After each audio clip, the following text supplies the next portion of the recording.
O apito da primeira fábrica de tecido do Rio de Janeiro.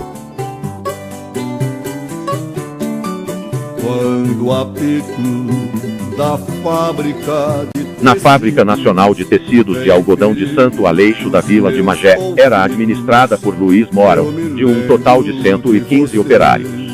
Desde 1847, data do início de sua construção, transformou uma região, antes, essencialmente agrícola, numa área industrial. interessada em fingir que não me vê. Você que atende o apito de uma chaminé de barro, por que não atende ao grito tão aflito da buzina? Montada em Santo Aleixo no ano de 1948, a fábrica Ester é a primeira têxtil da província do Rio de Janeiro. Vai pro trabalho, não faz fé com agasalho, nem no frio. Muitas dificuldades chegaram logo no início. Foi necessário abrir canais e um açude de 500 braças para conduzir as águas que tinham que mover as máquinas. Quando a fábrica apita, 300 pessoas trabalharam na construção da fábrica, todas livres e a maior parte colonos de Petrópolis. você lê que eu sofro cruelmente com ciúmes do gerente impertinente que dá ordem. A força da máquina era de 60 cavalos e tinha 2.500 furos e 100 teares. Havia também uma máquina de descaroçar algodão que necessitava de 100 a 150 operários trabalhando diariamente. E você sabe por quê,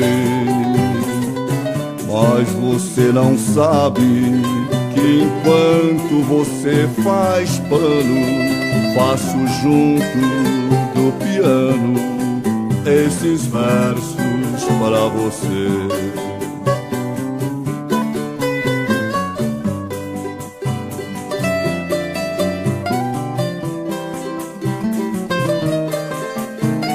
Em 1941, Otton Bezerra de Melo fundou a Companhia Fiação e Tecelagem Bezerra de Melo, incorporando a fábrica Ester. Já em 1948, foi construído o novo prédio que vemos até hoje, fechado em 1981. Mais de 30 anos sem funcionamento, ainda funciona uma lavanderia.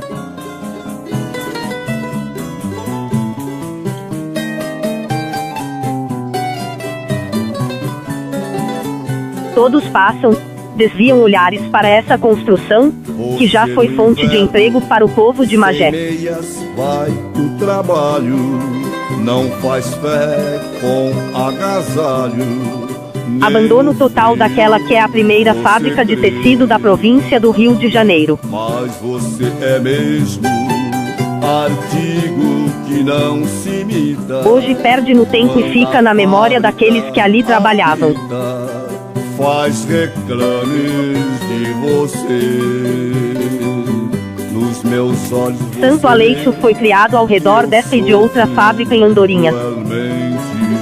Com ciúmes do gerente impertinente que dá ordens a As lembranças jamais são apagadas. Boas ou ruins, elas sempre vão permanecer trancadas em nossos corações. Muito soturno, vou virar guarda noturno, e você sabe por quê. Precisamos revitalizar esse espaço e dar vida novamente à nossa cidade. Enquanto você faz pano, faço junto do piano esses versos pra você. Graças aos empregos que as fábricas ofereciam, muitas famílias foram constituídas e viveram desse trabalho.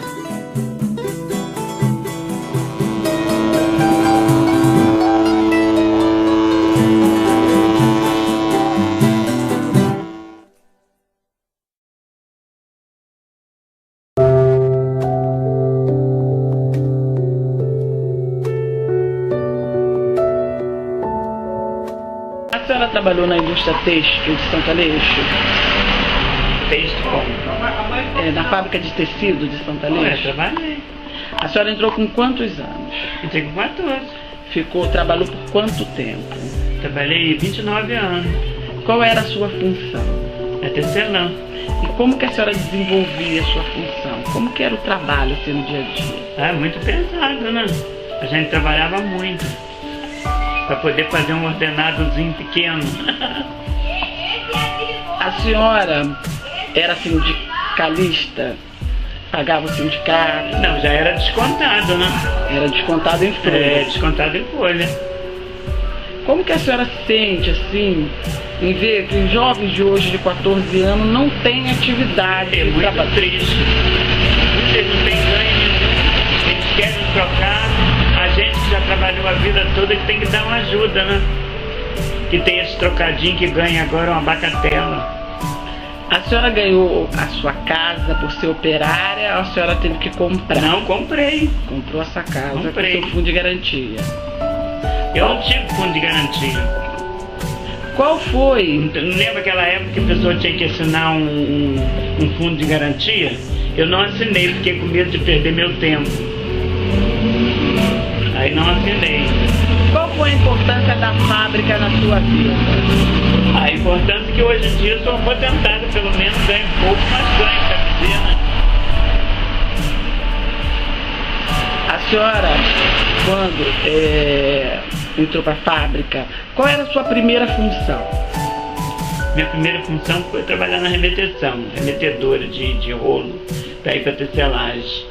Aí trabalhei 5 anos, depois que eu fui para tecelagem, depois de 5 anos.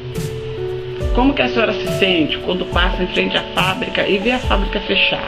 É muito triste que hoje em dia tu vê essas crianças, hoje em dia esses netos meus, muita criança aí está precisando de ganhar um trocado e não consegue emprego nenhum.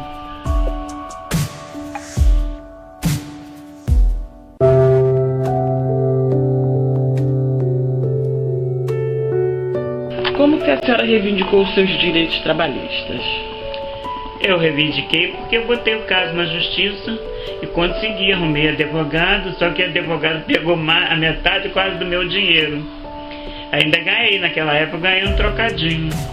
Mas foi pela minha doença, porque eu tinha pressão muito alta.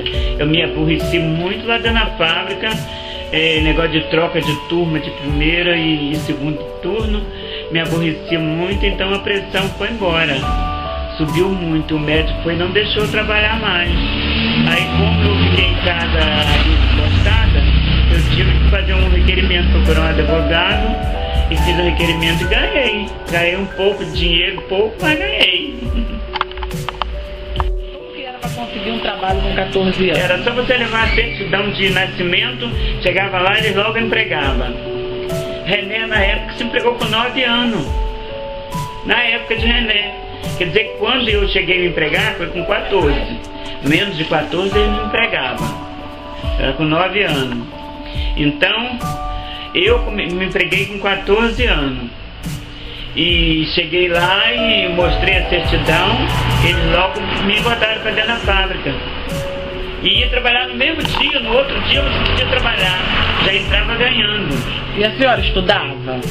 Na época que eu trabalhando, não, eu já tinha saído, já tinha terminado meu estudo.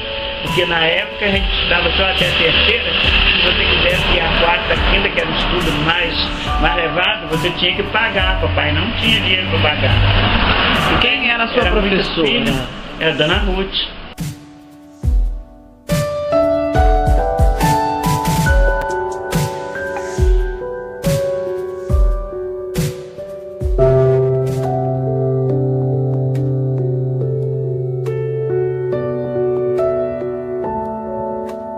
Comecei aos 14 anos, para 15 anos, não vim diretamente para a fábrica, fui para o Senai de Caxias, fiquei lá no período de 2 anos, me qualificando, eu sou marceneiro, e após esse período de qualificação, eu retornei aqui para a fábrica de tecidos, ao qual eu trabalhei de março de 87 a setembro de 91. Bom, foi um período em que eu também tive que me adaptar, porque o ambiente educacional não é o mesmo ambiente de trabalho, você é um ambiente educacional. Você aprende as tarefas executar as tarefas, mas quando você vem para a fábrica, você não executa essas tarefas de forma individualizada, e sim, você executa toda uma tarefa que seria, por exemplo, a montagem de uma mesa. Eu pegaria desde o corte da madeira até a finalização com o verniz. No Senai a gente já vai aprendendo cada passo. Eu vou aprender um dia como se faz uma cavilha, por exemplo, como se faz um corte de madeira. Aqui não, aqui eu pegava desde o processo inicial da madeira bruta e até o processo final, que era entregar a mesa já envernizada, a mesa já pronta para o uso. Isso é bem interessante porque você ali dentro tem a capacidade de ser independente naquilo que você faz. Você pegava e ia até o final, não era uma linha de produção onde um elemento fazia simplesmente uma tarefa e passava depois da tarefa executada para outro, o que aconteceria, por exemplo, em toda a rede da fábrica. Na fábrica, o algodão vinha, o algodão in natura, e passava por diversos processos, e cada seção executava uma tarefa que era um processo, desde o cardamento até a parte final, que era quando o tecido saía engomado, já enrolado, pronto para ser levado para as lojas. Outra questão interessante é que ali a gente tinha, por conta dessa independência que tínhamos, eu, por exemplo, aprendi a fazer muita coisa de oficina, que eu ia para o outro lado, às vezes precisava fazer uma peça, e como o pessoal da oficina estava envolvido fazendo as suas tarefas, eu nem sempre parava um funcionário daqueles para que fizesse um serviço para mim. Algumas coisas eu mesmo pegava e ia lá e fazia. Por exemplo, se eu quisesse fazer uma ferramenta e o torneiro lá, o ferramenteiro estivesse ocupado e fosse uma ferramenta simples, por exemplo, um formão, eu ia lá, procurava um pedaço de lima, por exemplo, estava um formão para uma determinada tarefa que eu ia executar, eu lá pegava uma lima, então lá tinha as ferramentas lá, eu mesmo cortava, eu mesmo preparava aquele formão, trazia para a minha bancada, botava um cabo e eu já estava com uma ferramenta que eu fiz lá dentro da oficina, não fiz na parte da marcenaria.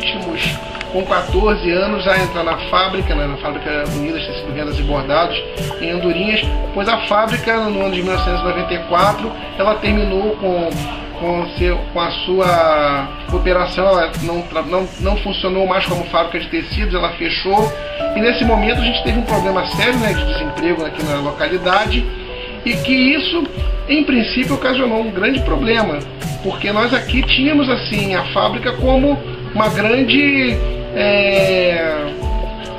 empregadora. A maioria da população trabalhava aqui nessa fábrica, como também na fábrica Ester, que veio fechar em 81, deixando bastante pessoas desempregadas. E nesse sentido, depois não houve mais a entrada de menores para trabalhar na fábrica. O termo que se usava era até esse, era o termo de menor de 14 anos, que hoje a gente conhece como menor aprendiz. E foi um período em que, para nós que entramos na fábrica com 14 anos, foi um período de grande aprendizado. E a maioria dos que trabalharam na fábrica hoje executam ainda as suas funções como torneiro mecânicos, como pintores, como eletricistas, como marceneiros, pois saímos de lá com uma qualificação que nos dava a possibilidade de ter acesso a outros mercados de trabalho.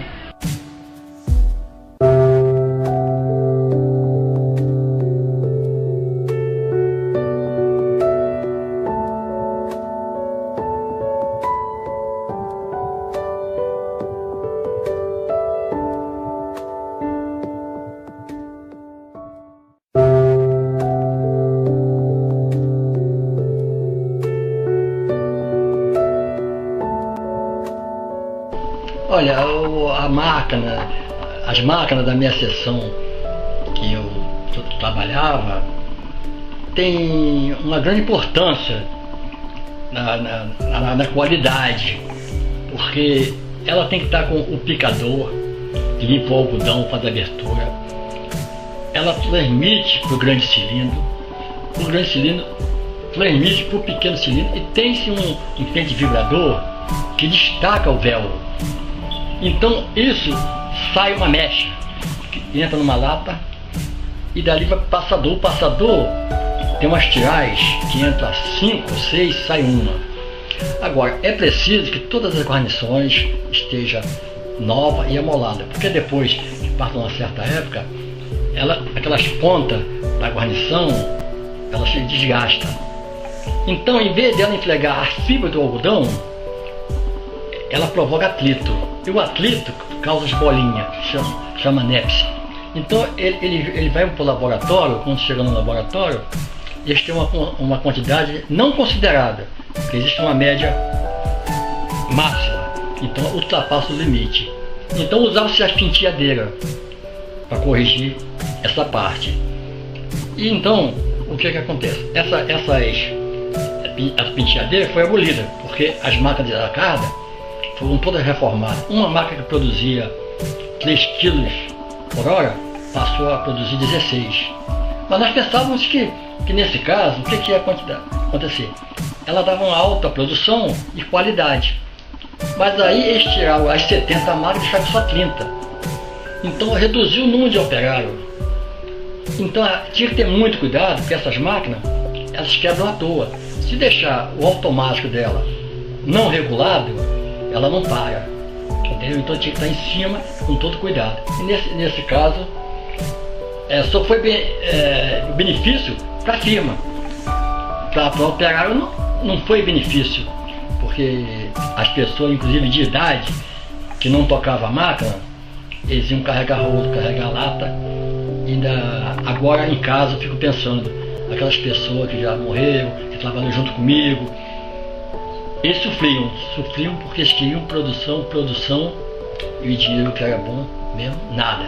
Então o conhecimento que eu tenho é esse, entende? Mas isso aí não vai voltar atrás mesmo, né? Então só estou fazendo esse reparo porque alguém pode tomar conhecimento e me procurar, e eu digo pessoalmente de uma maneira mais positiva.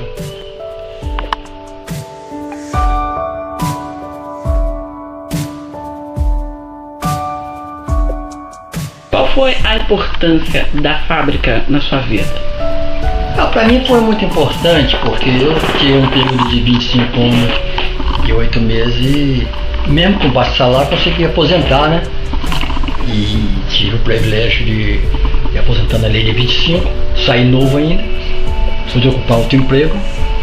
Hoje em dia eu tenho a minha moradia própria porque eu trabalhei, saí com saúde, saí novo ainda, com 41 anos, aposentado, e pude trabalhar mais 13, construir uma casa para mim, uma casa para minha filha, que hoje em dia, pelo baixo salário que eu ganho, se estivesse pagando aluguel, não daria. E hoje eu vivo mais ou menos tranquilo, porque não pago o aluguel, porque eu trabalhei num período de 13 anos depois de aposentado e eu consegui a minha moradia, né?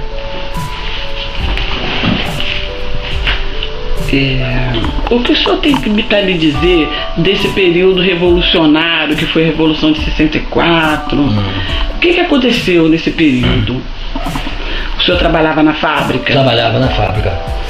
E eu não sempre fui uma pessoa de me envolver em poucas coisas. O que eu me envolvia muito era em futebol. Nada de pescaria, nada de caça, nada de coisas extras. Sempre gostei de futebol e tratar da minha vida. Porque eu tive uma vida, uma infância assim, um pouco sobrecarregada. Eu fiquei criado na casa de pai, de pai adotivo, no caso meu tio, entende? Então não estudei pouco, sou um pouco inteligente, porque pelas coisas que eu já fiz, se a gente não for um pouco inteligente, a gente não consegue, né? Mas eu não me envolvia em política, não me envolvia em nada, e falava pouco, o mínimo possível, e quando eu falava certo, né? Porque nessa época, quem falasse um pouquinho mais era do outro lado, e o lado mais forte prevalecia. Porque nessa época, quando uma pessoa tinha raiva do outro, ele ia contar para alguém, fulano é comunista, aí é que a pessoa sofria, entendeu? E a pessoa às vezes era preso sem saber nem por alguma coisa que fez errado. E teve algumas pessoas que agitavam realmente, mas eu não sei por que motivo, talvez em pró, querendo bem para os operários, né? Porque os operários realmente, eu por exemplo, ocupava um cargo de contramestre que ganhava 10% a mais do que o salário. Era um absurdo. Eu sou um profissional que eu posso dizer, sem convencimento, sou uma pessoa bem competente, porque se perguntar para mim o sistema da fábrica, onde eu trabalhava, por quê, como se usa uma máquina, tudo isso eu sabia e sei, entende? Então não compensava. A gente, quando ia pedir um aumento de salário, como aconteceu comigo, que eu falei diretamente com o diretor da fábrica, e ele mandou que me aumentasse um pouco, o meu chefe quis até brigar comigo, entendeu? Isso foi uma realidade. Qual era a sua função na fábrica? Como é que o senhor desempenhava a sua função na fábrica? Aí eu consertava as máquinas, dava manutenção. Eu conhecia quando as máquinas estavam ruins, apesar que a companhia, eles eram muito seguros. Eles não abriam mão de comprar o material para se colocar nas máquinas, entende? Guarnições, davam uma péssima qualidade, porque quando na preparação o desenvolvimento não era bom, então até a classificação do pano era de segunda, entendeu? Porque o algodão, ele tem um comprador da firma que compra na lavoura. Aquilo, depois que ele produz aquela quantidade, na época certa, eles fazem um fardo de 200 kg, 180, e vem para as firmas. Tem os transportes, chega na firma, tem um classificador, quem tem as fibras maiores, as menores, as máquinas têm que ser preparadas para que não haja rompimento das fibras. Isso são tudo detalhes. Eu tinha bastante noção sobre isso, entende? Mesmo com pouco estudo, mas a prática fez que eu aprendesse isso, entende? E eu conhecia bastante coisas sobre os processos que usava. E havia muita coisa errada, porque se chegasse uma pessoa para trabalhar de fora, um mestre geral, sempre tinha alguém reunido que fazia o seguinte: fazia uma mistura no algodão para poder o fio ter um desenvolvimento não muito bom, para aquela pessoa não ser aprovada, entendeu? Uma vez eu entrei em conflito com uma dessas pessoas e ele me achou que eu estava certo, porque eu não adotava chantagem, entende? Então tinha aquele grupinho de pessoas que reunia e eu ficava fora. Então eu dava minhas broncas feia. Eu não respeitava no bom sentido, essas pessoas que vinham de fora, queria mandar eu sei fazer isso. Porque na minha sessão era uma coisa, a pessoa vendo o Senai, ele aprovava o meu serviço. Inclusive teve uma moça aí de estágio, chamava Paula. Quando eu apresentei a ela o meu trabalho, fiz um trabalho que ela queria que eu fizesse, quando terminei, ela disse assim: mas você sabe fazer isso? Com tão pouco estudo? Justamente. Ela ficou apavorada. Porque eu era espontâneo, dizia assim: o senhor é o contramestre daí? Eu dizia: quando eu tiver ferramenta, quando eu tiver salário e apoio, eu sou. Mas no momento eu sou e não sou. Entendeu? Então o Senai tinha participação com a fábrica? Mandava pessoas que estudavam lá para fazer estágio aqui. E até dava emprego. Essas pessoas, sendo da minha sessão, eles nunca fizeram uma calibragem, nada na máquina, mais do que a gente. Porque eu, principalmente na minha parte, que era eu e Antônio Rodrigues, lógico, ele sabia bem mais do que eu, entende? Sabia bem mais do que eu. Chegou a ser até médio geral. Eu não, eu era menor, mas eu tinha bastante prática. E em alguma oportunidade, eu botei em prática sistema que aprovou nas máquinas, a parada automática, que amassava a máquina. O que aconteceu? O engenheiro parou para ele e aquilo serviu como se fosse ele que tinha criado. Os rolinhos quebravam muito. Falei: vamos colocar em cima do rolinho uma proteção para ter o polimento, para que não acumule o resíduo. e foi feito em 10, só quebrava uma. O engenheiro foi que levou a fama que tinha sido ele que tinha feito o trabalho. E por aí fora, né? Como que o senhor se sente quando o senhor passa em frente à fábrica e vê a fábrica fechada? Ah, eu tenho tristeza.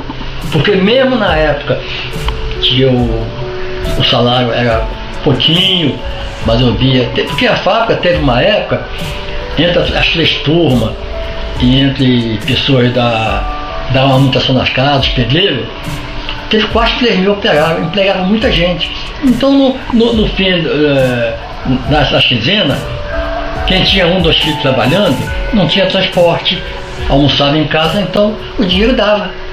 Nós tínhamos, que a pessoa me falava muito, uma cooperativa, que era controlada pelo seu Inaldo. Realmente a pessoa deixava o dinheiro tudo lá, mas nós tínhamos um feijão, um arroz, uma carne seca, de primeiro, que hoje não temos, entendeu? Agora quando eu parto na fábrica, que eu conheço dar alguma história, eu sinto tristeza. O senhor usou o sindicato texto para alguma coisa? Não, nunca recorri ao sindicato a nada. Eu pagava o sindicato, perdia em folha, para não criar maiores problemas, que a quantidade significante era muito pouco, mas nunca usei, nunca botei nenhuma questão. Eu, quando aposentei, eu não ganhava salubridade, mas eu botei no advogado. Hoje em dia eu recebo 40% do salário, porque quem aposenta por invalidez, ele perde, porque não pode ter 2 artigos com o mesmo número. Então, eu sou aposentado com a espécie 46 especial e 94, que é 40% sobre o salário mínimo. Essa questão foi feita lá por baixo, não aqui pelo sindicato. Então, quando a gente fazia 14 anos de idade, Sim. né, o jovem fazia 14 anos de idade, era empregado na fábrica. Sim. Né? Como que o senhor se sente quando você vê os meninos de 14 anos de idade hoje sem atividade nenhuma? A gente sente um desconforto, uma tristeza, porque eu quando entrei para a fábrica com 14 anos, entrei dia 13 de fevereiro, né? Na época, fui varrer. E todo o serviço depois na fiação, eu recorria a mim me fazer, arriar, pesar fio. Quer dizer, eu tinha alguma capacidade, mesmo sendo menino. Então, quando chegava no fim do mês, eu tinha aquele dinheirinho. E esses meninos, por exemplo, fazem 18 anos, não trabalham. Perde até a vontade de trabalhar. Entendeu? Perde o ônibus. São 4 anos perdidos. Não é isso? Então é onde que a gente sente, né?